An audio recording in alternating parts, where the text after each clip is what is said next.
Sir, ഈ Telegram, അതായത് ഇന്ത്യയിൽ ഒരുപാട് ആളുകൾ ഉപയോഗിക്കുന്ന ഒരു ആപ്ലിക്കേഷനാണ് ടെലഗ്രാം. ഇപ്പോൾ യൂത്തിൻ്റെ ഒക്കെ കയ്യിലാണെങ്കിൽ ടെലഗ്രാം ഇല്ലാത്ത ആളുകളില്ല എന്ന് തന്നെ പറയേണ്ടി വരും. അതായത് ഈ എനിക്കുണ്ട് ഞാൻ ഉപയോഗിക്കുന്നൊരു ആളാണ്. പിന്നെ പ്രധാനമായിട്ടും ഞാനൊക്കെ ഉപയോഗിക്കുന്നത് ഈ സിനിമ സംബന്ധമായ കാര്യങ്ങൾ, സിനിമ എളുപ്പം ടെലഗ്രാമിൽ കിട്ടും എന്നുള്ളത് കൊണ്ടാണ്. സിനിമ റിലീസ് ചെയ്ത് താമസിയാതെ കിട്ടും എന്നുള്ളതാണോ? സിനിമ റിലീസ് ചെയ്തിട്ടല്ല, സിനിമ അല്ലാതെ തന്നെ നമ്മൾ OTT റിലീസായി കഴിഞ്ഞാലും അതിന് ശേഷവും ഒക്കെ സിനിമ നമുക്ക് അതിൽ വഴി എളുപ്പം നമുക്ക് ഡൗൺലോഡ് ചെയ്ത് സബ്സ്ക്രിപ്ഷൻ കൊടുക്കാതെ കാണാം, കൊടുക്കാതെ കാണാം എന്നുള്ളതാണ് ടെലഗ്രാമിൻ്റെ ഒരു പ്രത്യേകത. അപ്പോൾ അതിനുവേണ്ടി പല ആളുകളും അത് ഉപയോഗിക്കുന്നുണ്ട്. രണ്ടാമത്തത്, ഈ ടെലഗ്രാമിനെതിരായിക്കൊണ്ട് വലിയ രീതിയിലുള്ള ചില ആരോപണങ്ങൾ വരുന്നുണ്ട്. അതുപോലെ തന്നെ ഈ രാജ്യസുരക്ഷയെ ഇത് ബാധിക്കുന്നുണ്ട് എന്നുള്ള തരത്തിലുള്ള പല വിമർശനങ്ങൾ വരുന്നുണ്ട്. ഒന്നാമത്തത്, ഈ കുട്ടികളുടെ, അതായത് ഈ നഗ്നചിത്രങ്ങൾ ഉപയോഗിക്കുന്ന ആളുകൾ, അതുപോലെ തന്നെ പ്രധാനമായും ഈ ചൈൽഡ് പോണോഗ്രഫിയായി ബന്ധപ്പെട്ട് ഈ ടെലഗ്രാമിനെ ഉപയോഗിക്കുന്നു. ടെലഗ്രാമിൽ അതിൻ്റെ ഒരു സുരക്ഷാ പ്രശ്നം ടെലഗ്രാം അതിനൊരു വിലക്ക് വെച്ചിട്ടില്ല ഇതുവരെ. അപ്പോൾ അത് സുന്ദരമായി അതിലൂടെ നടക്കുന്നു. പിന്നെ ചില ഗ്രൂപ്പുകൾ എല്ലാ രീതിയിലും പല ഗ്രൂപ്പുകൾ ടെലഗ്രാമിലുണ്ട്. അതുപോലെ ഈ ടെലഗ്രാം ഫോണിൽ നിന്ന് സ്വകാര്യ വിവരങ്ങൾ ചോർത്തുന്നു തുടങ്ങി ഈ ഒരു രാജ്യത്തിൻ്റെ തന്നെ പല ആധികാരികമായിട്ടുള്ള ആഭ്യന്തര വിഷയങ്ങളെ പോലും സ്വാധീനിക്കുന്ന രീതിയിൽ പല രഹസ്യങ്ങളും അവർ ചോർത്തുന്നു എന്നുള്ളതാണ് പറയുന്നത്. അപ്പം ടെലഗ്രാം രാജ്യത്ത് നിരോധിക്കണം എന്നതാണ് ഇപ്പോൾ ഉയർന്നു വരുന്ന ഒരു വലിയ ചർച്ച എന്ന് പറയുന്നത്. അപ്പോൾ അതിലെന്താണ് സർ കാര്യം? അത് നിരോധിക്കേണ്ടതാണോ? ഇപ്പോൾ അങ്ങ് പറഞ്ഞപ്പോൾ ടെലഗ്രാം പല കാര്യങ്ങളും ചോർത്തുന്നു എന്ന് പറഞ്ഞാണ് ഞാൻ അവസാനം കേട്ടത്. ടെലഗ്രാം പല കാര്യങ്ങളും ചോർത്തുന്നു എന്നുള്ളതാണ് ഈ പ്രശ്നത്തിൻ്റെ കാതൽ എന്ന് എനിക്ക് തോന്നുന്നില്ല. ടെലഗ്രാമില് സന്ദേശങ്ങൾ അയക്കുന്ന കാര്യങ്ങൾ എന്തായാലും അത് എൻഡ് ടു എൻഡ് എൻക്രിപ്റ്റഡ് ആണ്. എന്താണെന്ന് വെച്ച് കഴിഞ്ഞാൽ അതിലൊരു മോഡറേറ്റർ ഇല്ല. അപ്പോൾ മോഡറേറ്റർ ഇല്ലാത്തത് കൊണ്ട് ഇപ്പോൾ കഴിഞ്ഞ ദിവസം ഇന്ത്യയിലെ വലിയ ബിസിനസ്സുകാരനായ ഹർഷ് ഗോയങ്ക എഴുതിയിരുന്നു, ആകെ 30 ജോലിക്കാരാണ് ടെലഗ്രാമിലുള്ളത്. അതിൻ്റെ അകത്ത് HR, അതായത് ഹ്യൂമൻ റിസോഴ്സ് ഡെവലപ്മെൻറ്റ് മാനേജർ എന്നൊക്കെ പറയുന്ന തസ്തികയൊന്നും അതിൻ്റെ അകത്തില്ല. ഇത് മുഴുവൻ ഇയാളാണ് ചെയ്യുന്നത്. പക്ഷെ വരുമാനമാകട്ടെ വലിയ ബില്യൺസാണ് അതിന്. കാരണം ഫോർബ്സ് ലിസ്റ്റിൽ തന്നെ എൻ്റെ ഓർമ്മ ഇയാൾ 115-മതോ മറ്റോ ഈ ലോകത്തിലെ ഏറ്റവും ധനികരായ മനുഷ്യരിൽ കിടക്കുന്നുണ്ട് അയാൾ. അപ്പോൾ അതിലൊക്കെ കയറിയിട്ടുണ്ട്. പക്ഷെ ഈ ഹിൻഡൻബർഗ് എന്നൊക്കെ പറയുന്ന പോലെ ഒരു മുറുക്കാൻ കട പോലത്തെ ഒരു സംഭവമേ കയ്യിലുള്ളൂ. അതാണ് ഇതിൻ്റെ പ്രശ്നം. കാരണം എന്താണെന്ന് വെച്ചാൽ മോഡറേറ്ററൊക്കെ വെച്ചിട്ട് ഓരോ മെസ്സേജും നോക്കി അത് നിയന്ത്രിച്ച് ഇത് ദേശവിരുദ്ധമാണോ അല്ലയോ എന്നൊക്കെ നോക്കിയിട്ട് വേണമല്ലോ ചെയ്യാൻ. അത് ചെയ്യുന്നില്ല ടെലഗ്രാം. അപ്പോൾ നമ്മുടെ രഹസ്യങ്ങൾ ചോർത്തുന്നുണ്ടോ ഇല്ലയോ എന്ന് അതിപ്പോൾ നമ്മൾ ടെലഗ്രാം ആപ്ലിക്കേഷൻ ഡൗൺലോഡ് ചെയ്യാതിരുന്നാൽ മതിയല്ലോ. എനിക്ക് ഈ ടെലഗ്രാമിനെ പറ്റി പണ്ടേ സംശയം ഉള്ളത് കൊണ്ട് ഞാൻ ടെലഗ്രാമൊന്നും നമുക്കില്ല, ഞാൻ അടുപ്പിക്കാനും പോകുന്നില്ല. ചില ആളുകൾ ഞാൻ അടുപ്പിക്കാറില്ല, ചില രാജ്യത്ത് പോകാറില്ല. കാരണം നമുക്ക് അതിനെപ്പറ്റിയൊക്കെ സംശയങ്ങളുള്ളതുകൊണ്ടാണ്. ഈ ടെലഗ്രാം എന്ന് പറയുന്നത്, ഞാൻ എപ്പോൾ ഈ ഇസ്ലാമിക് സ്റ്റേറ്റിനെ പറ്റി വാർത്ത വായിച്ചാലും ഇസ്ലാമിക് സ്റ്റേറ്റ് ഇത് ടെലഗ്രാം ആപ്പിലെ അവരുടെ ചാനലിൽ അറിയിച്ചു, ഇങ്ങനത്തെ ഈ ദേശവിരുദ്ധ ശക്തികളൊക്കെ ഉണ്ടല്ലോ ആഗോളമായിട്ട് തന്നെ, അവരുടെ രഹസ്യം സൂക്ഷിക്കാൻ പിന്നെ വാട്സാപ്പിലൊന്നും നടക്കാത്തതുകൊണ്ട്, വാട്സാപ്പൊക്കെ ഈ അന്വേഷണ ഏജൻസികൾക്ക് കണ്ടുപിടിക്കാൻ പറ്റുമല്ലോ ചാറ്റ്, ഇതിലതൊന്നും നടക്കില്ല. അതുകൊണ്ട് ലോകത്തിലെ എല്ലാ അക്രമികളും ഉപയോഗിക്കുന്ന ഒരു സംഭവമാണ് ടെലഗ്രാം ആപ്ലിക്കേഷൻ എന്നുള്ളത് കൊണ്ടാണ് ലോകരാഷ്ട്രങ്ങളിൽ പല സ്ഥലത്തും നിരോധിക്കുന്നത് എന്നാണ് എൻ്റെ ധാരണ. ലോകത്ത് ടെലഗ്രാം ആപ്ലിക്കേഷൻ നിരോധിച്ചതോ നിരോധനത്തിന് ശ്രമിച്ചുകൊണ്ടിരിക്കുന്നതോ ആയിട്ട് 31 രാജ്യങ്ങളുണ്ട് ഇപ്പോൾ. 31 രാജ്യം. അപ്പോൾ ബെലാറസ്, തായ്ലൻഡ് തുടങ്ങിയ സ്ഥലങ്ങളിൽ പ്രക്ഷോഭം അതിന് ആക്കം കൂട്ടിയത് ടെലഗ്രാം ആണ് എന്ന് ആ രാജ്യങ്ങൾക്ക് അഭിപ്രായമുണ്ട്.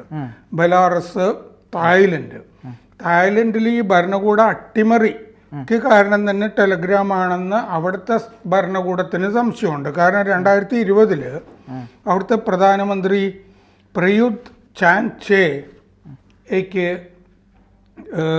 ഈ അധികാരം 2014 അട്ടിമറിയിൽ അധികാരം പിടിച്ചതാണ്. ഇങ്ങേർക്കെതിരായി പ്രക്ഷോഭങ്ങളൊക്കെ വലുതായിട്ട് നടക്കാനുള്ള കാരണം ഈ രഹസ്യ സന്ദേശങ്ങൾ. ആരും അറിയുന്നില്ലല്ലോ ടെലഗ്രാമിൽ എന്താണ് സംഭവിക്കുന്നത് എന്നറിയില്ല. അപ്പോൾ 2015 മുതൽ ഇത് നിരോധിക്കണം എന്ന് പറഞ്ഞ് പല രാജ്യങ്ങളിലും ഇത് ലോകമാകെ 3 ബില്യൺ സബ്സ്ക്രൈബേഴ്സ് ഇന്നുണ്ടെന്നാണ്.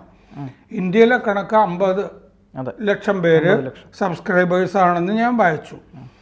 ബ്രിട്ടൻ ഇത് നിരോധിക്കണം എന്ന അഭിപ്രായമുള്ള രാജ്യമാണ് ബ്രിട്ടൻ. അവിടെ നടന്ന ഈ കുടിയേറ്റ വിരുദ്ധ പ്രക്ഷോഭങ്ങളൊക്കെ അതിന് ആക്കം കൂട്ടിയത് ടെലഗ്രാം ആണെന്ന് അവർക്ക് അഭിപ്രായമുണ്ട്. ഈ കഴിഞ്ഞ മാർച്ചിൽ സ്പെയിൻ ഇത് കുറച്ച് നാളത്തേക്ക് നിരോധിക്കുകയുണ്ടായി. നോർവേയിൽ സർക്കാർ ഉദ്യോഗസ്ഥർ, സർക്കാരിൽ ജോലി ചെയ്യുന്ന ആളുകളൊന്നും ടെലഗ്രാം അവരുടെ ഔദ്യോഗിക ഫോണിൽ ഇത് ഡൗൺലോഡ് ചെയ്യരുത് അവിടെ നിബന്ധനയുണ്ട്. അത് പല രാജ്യങ്ങളിലും ഉണ്ട് കേട്ടോ. സർക്കാരുമായി ബന്ധപ്പെട്ട ആരും ഇത് ചെയ്യരുത് എന്ന് പറഞ്ഞിട്ടുണ്ട്. ജർമ്മനിയിലാണെങ്കിൽ 5 മില്യൺ യൂറോ ഇതിന് പിഴ ചുമത്തി. അത് ഹെയ്റ്റ് സ്പീച്ച്, വിദ്വേഷ വർത്തമാനങ്ങൾ പ്രചരിപ്പിക്കുന്നു എന്നുള്ളത് കൊണ്ടാണ് ചെയ്തത്. സ്പെയിനിൽ മാർച്ചിൽ എന്താ ചെയ്തതെന്ന് വെച്ച് കഴിഞ്ഞാൽ അവിടെ മെഡി ക്രാഫ്റ്റ്, ആൽബ്രസ് മീഡിയ, മൂവി സ്റ്റാർ, എഗേഡ തുടങ്ങിയ കമ്പനികളൊക്കെ ഇതിനെപ്പറ്റി ടെലഗ്രാമിനെ പറ്റി പരാതിപ്പെട്ടു. അവിടെ പരാതിപ്പെട്ട എന്താണെന്ന് വെച്ചാൽ അവർക്ക് കോപ്പറേറ്റുള്ള ഉള്ളടക്കം ഉണ്ടല്ലോ അവരുടെ സൈറ്റിലൊക്കെ വരുന്ന ഇതൊക്കെ ടെലഗ്രാമിലെടുത്ത് പ്രചരിപ്പിക്കുന്നു, കോപ്പറേറ്റ് ഉള്ള കണ്ടന്റാണ് എന്ന് സർക്കാരിനോട് പരാതിപ്പെട്ടിരുന്നു സ്പെയിനിൽ. അങ്ങനെയാണ് അവിടെ ആക്ഷൻ വന്നത്. നോർവേയിൽ മന്ത്രിമാരുടെ സെക്രട്ടറിമാർ, മന്ത്രിമാരുടെ അല്ലെങ്കിൽ ഭരണകൂടത്തിൻ്റെ ഉപദേഷ്ടാക്കൾ ഇവരൊന്നും ടെലഗ്രാം ഉപയോഗിക്കരുത് എന്ന് 2023 മാർച്ചിൽ ഉത്തരവിറങ്ങി. ദേശസുരക്ഷ ആണ് കാരണം ടെലഗ്രാം അവിടെ നിരോധിക്കുന്നത്. റഷ്യയും ചൈനയും ഇത് പലപ്പോഴും നിരോധിച്ചിട്ടുണ്ട്. റഷ്യ ഇയാളെ പിടികൂടാൻ തുടങ്ങുന്ന സമയത്താണ് 2014 ഇയാൾ അവിടെ നിന്ന് പലായനം ചെയ്തത്. 2014 ഇയാൾക്ക് അവിടെ ഫേസ്ബുക്ക് പോലൊരു പ്ലാറ്റ്ഫോം ഉണ്ടായിരുന്നു, റഷ്യൻ. അപ്പോൾ അതിൽ ഇങ്ങനത്തെ കാര്യങ്ങൾ നടക്കുന്നു എന്നുള്ളത് കൊണ്ടാണ്. അതിലും ഈ മോഡറേഷനും കാര്യങ്ങളും ഒക്കെ ഇല്ല, സർക്കാർ പറയുന്നത് കേൾക്കുന്നില്ല എന്ന് സർക്കാർ പിടികൂടാൻ പോയപ്പോഴാണ് അയാൾ ഈ രക്ഷപ്പെട്ടത്. അപ്പോൾ അത് കഴിഞ്ഞ് അയാൾ ദുബായിൽ താമസമാക്കി, UAE പൗരനായി.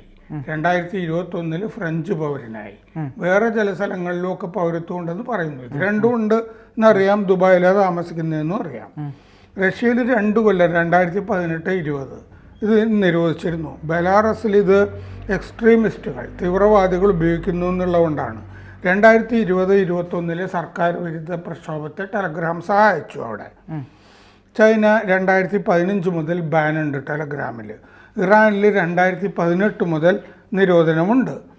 അവിടെ ഈ സാമ്പത്തിക പ്രശ്നങ്ങളിലൊക്കെ ഇടപെടുന്നു എന്ന് പറഞ്ഞിട്ടാണ് ചെയ്തുകൊണ്ടിരിക്കുന്നത്. എല്ലാ രംഗത്തും ഇവർ ഇടപെടുന്നുണ്ട്. പല രംഗത്തും ഇടപെടൽ മാത്രമല്ലല്ലോ, അതിൻ്റെ അകത്ത് ഈ അക്രമികൾ, ടെററിസ്റ്റുകൾ, ഇങ്ങനത്തെ ആളുകൾ, ഭരണകൂടത്തെ അട്ടിമറിക്കാൻ താല്പര്യമുള്ള ആളുകൾ, ഇങ്ങനത്തെ ആളുകളൊക്കെ, അങ്ങനത്തെ ആളുകളാണ് ഇത് നിലനിർത്തണമെന്നും വാദിക്കുന്നത്.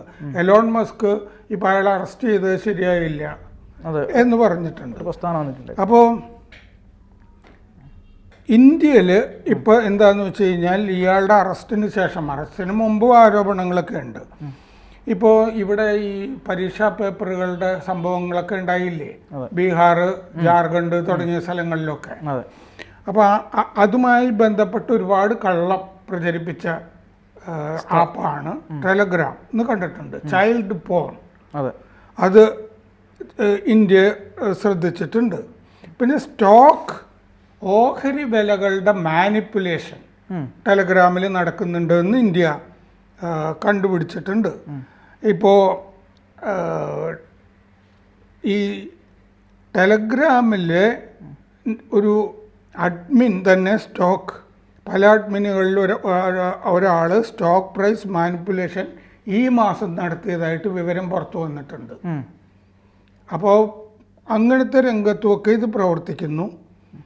എന്നുള്ളത് കൊണ്ടാണ് ഇന്ത്യയിൽ ഇപ്പോൾ അതിനെപ്പറ്റി ആലോചന നടക്കുന്നത് നിരോധിക്കാൻ.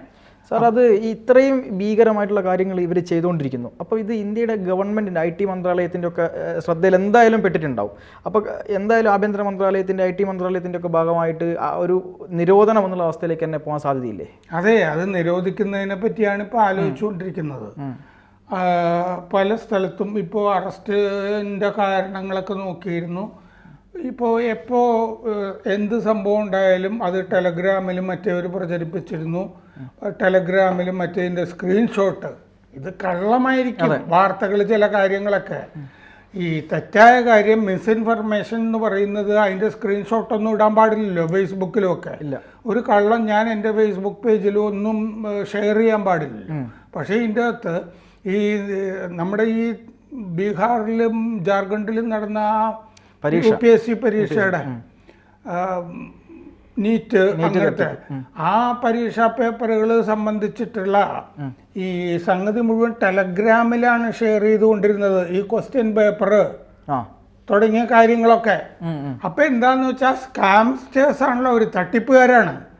തട്ടിപ്പുകാര് അവരുടെ ഒരു ഉപകരണമായിട്ട്, ആയുധമായിട്ട് ടെലഗ്രാമിനെയാണ് ഉപയോഗിച്ചുകൊണ്ടിരിക്കുന്നത്. അതായത് നിങ്ങൾക്ക് ഞാൻ ക്വസ്റ്റ്യൻ പേപ്പർ അയക്കുന്നു എന്ന് പറഞ്ഞിട്ട് ഈ 30 പേർക്ക് അയാൾ അയച്ചു കൊടുക്കുന്നത് എന്ത് കൂടിയാ? ടെലഗ്രാമിൽ കൂടിയാ. സാധാരണ ജീവിതത്തിൽ നിങ്ങൾ ഒരു കൊലപാതകയ്ക്കോ ഭീകരനോ ടെററിസ്റ്റിനോ നിങ്ങൾ ഒത്താശ ചെയ്താൽ നിങ്ങൾ ജയിലഴിക്കൽ പിന്നിലല്ലേ? പിന്നെ ഇവരൊത്താശ ചെയ്യല്ലേ ലോകത്തെ എല്ലാ വൃത്തികെട്ടവന്മാർക്കും.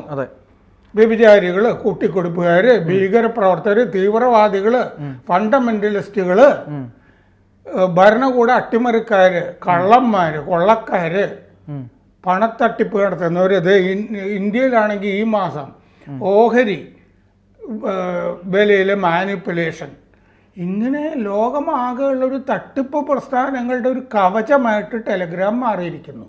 അതുകൊണ്ട് ഇന്ത്യയിൽ ഇതിൻ്റെ ആവശ്യമില്ല. ഇന്ത്യയിൽ അല്ലാതെ തന്നെ ജോർജ് സോറോസിനെ പോലുള്ള വൃത്തികെട്ടവന്മാർ അട്ടിമറിക്ക് വേണ്ടി നടക്കുന്നുണ്ട്. അയാൾക്ക് സഹായമായിട്ട്, അയാളെ പോലുള്ളവർക്ക് സഹായമായിട്ട് ഇത്തരം ഒരു പ്ലാറ്റ്ഫോം വേണ്ട എന്നുള്ള ചിന്തയിലാണ് ഇപ്പോൾ പോകുന്നത്. കാരണം ഈ ടെലഗ്രാം എന്ന് പറഞ്ഞ ആപ്പ് ദേശവിരുദ്ധമാണ്, ദേശവിരുദ്ധ ശക്തികൾ ഉപയോഗിച്ചുകൊണ്ടിരിക്കുകയാണ്. അതുകൊണ്ട് നമ്മുടെ സോവറിനിറ്റി, രാജ്യത്തിൻ്റെ പരമാധികാരം എന്ന് പറയുന്നത് നമുക്ക് വളരെ പ്രധാനമാണ്. അതുകൊണ്ട് ഇതിൻ്റെ ആവശ്യമില്ല ഇന്ത്യയിൽ. എന്തായാലും ഈ രാജ്യത്തിൻ്റെ പരമാധികാരവും സുരക്ഷയും വളരെ പ്രധാനമാണ്. അതുകൊണ്ട് തന്നെ ഇത്തരം ഒരു ആപ്ലിക്കേഷൻ നമുക്ക് ആവശ്യമില്ല എന്ന് തന്നെയാണ് പറയാനുള്ളത്.